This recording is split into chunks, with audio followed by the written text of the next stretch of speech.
Alors, le dernier élément que j'aimerais partager avec vous, c'est effectivement le verset 39. Dans le verset 39, nous lisons ce qui suit.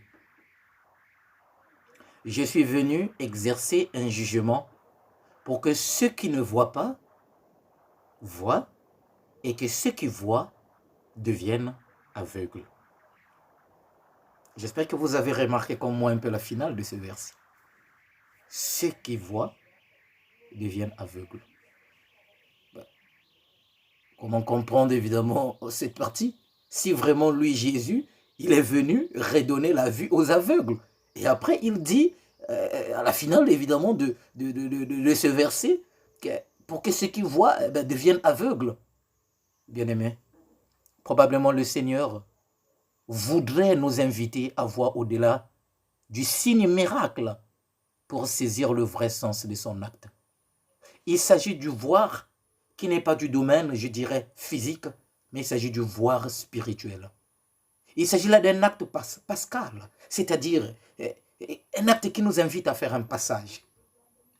Passage que je dirais même pour que nous puissions saisir le vrai sens de ce miracle-là. Oui, dans ce miracle, nous avons la victoire de la lumière sur les ténèbres, qui est déjà là, une préfiguration de la résurrection. Regardons encore la réaction des pharisiens. Eh bien, leur réaction prouve bien qu'ils sont restés autour de l'aspect physique du signe, du doute, de l'enfermement sur soi.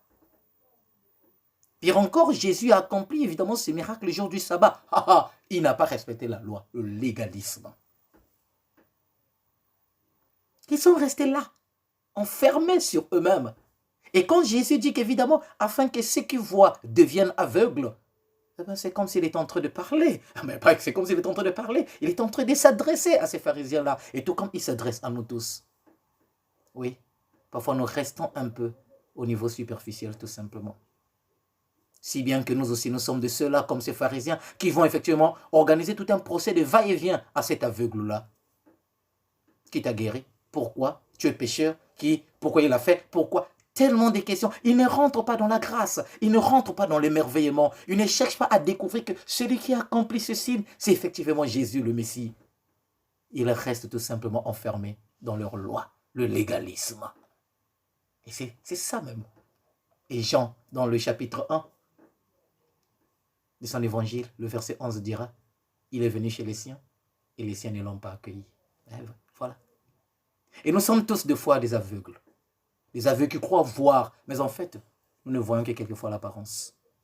Nous ne voyons que quelquefois le superficiel. Ou encore, nous ne voyons que ce que nous voulons voir, et non ce que Dieu voit, et non comme Dieu voudrait que nous puissions voir, et non comme Dieu verrait. Alors là, qu'est-ce que nous faisons? Nous condamnons et nous jugeons facilement.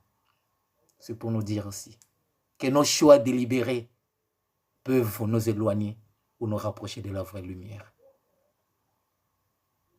Bien-aimés, si seulement les événements de chaque jour pouvaient nous aider à voir au-delà du sensuel, de l'émotionnel ou du sentimental, eh bien là, nous verrons peut-être mieux. Et pour moi, voir mieux, c'est se laisser irradier, c'est se laisser illuminer par celui qui est la lumière du monde. Puisque par sa lumière, nous voyons nous aussi la lumière.